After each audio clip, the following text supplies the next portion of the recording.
Philadelphia, starring Tom Hanks and Denzel Washington, it's a courtroom drama partly based on a real life story. Tom Hanks plays Andy, a young and up and coming lawyer at a prestigious firm, and as he's working on an important case, he begins to show worrying symptoms, mainly lesions on his face. Those symptoms will very soon turn out to be symptoms of AIDS, and as we learn, Andy is a gay man and he contracted HIV some time ago. Towards the end of the case, important documents that he delivered to the office are misplaced somewhere, and he's blamed for it and subsequently fired.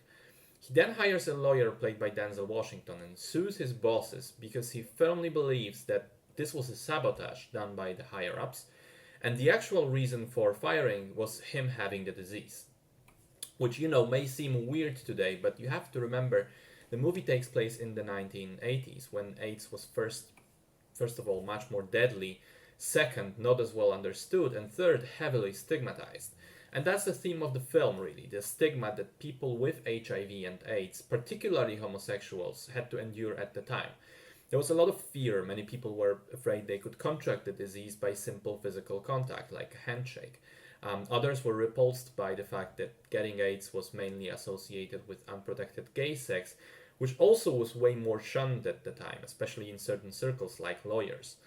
That could lead to what the film describes as a social death before the actual physical one. People not wanting to interact with you in any way, firing you from your job, refusing service, etc. We see this several times over the course of the film, and it's honestly heartbreaking.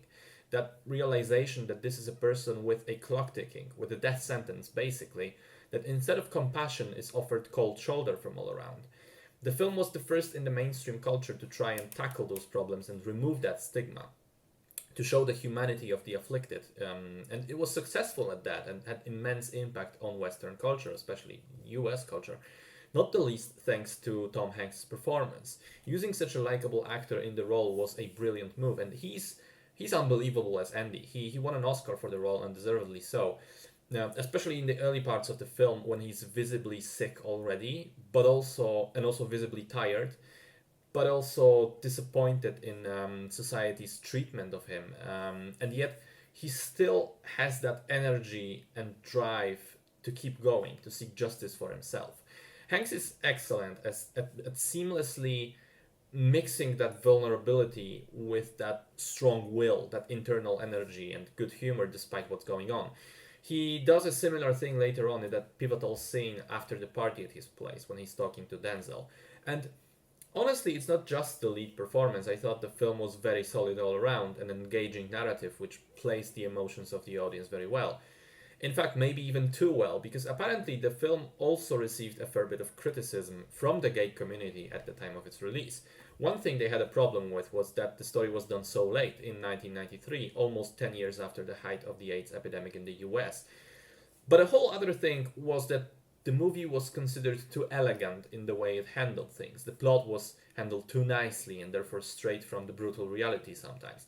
I think that, okay, you can make a point like that, but denouncing the movie completely for taking narrative shortcuts, which do make the film more accessible to the general audiences, is kind of weird to me. It reminds me of what happened when Green Book was released a few years back, when I thought the film was brilliant, but many people criticized it for being a too simplified tale of racism and overcoming it. Yeah, it is simplified in both cases, but I think of it like this.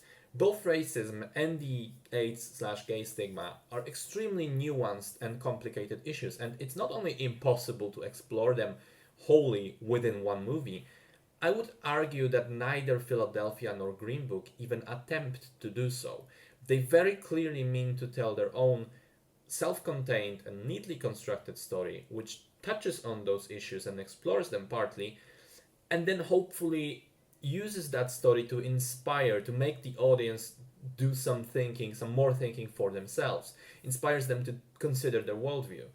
And I stand by the opinion that Green Book does just that successfully, and now I count Philadelphia in the same group of movies. You can criticize it for not being the ultimate and exhaustive work of art, dealing with its subject matter, but I might rather just focus on how well it tells the story it wants to tell, and how much of a cultural impact it had regardless of that criticism, and then simply call it a great film.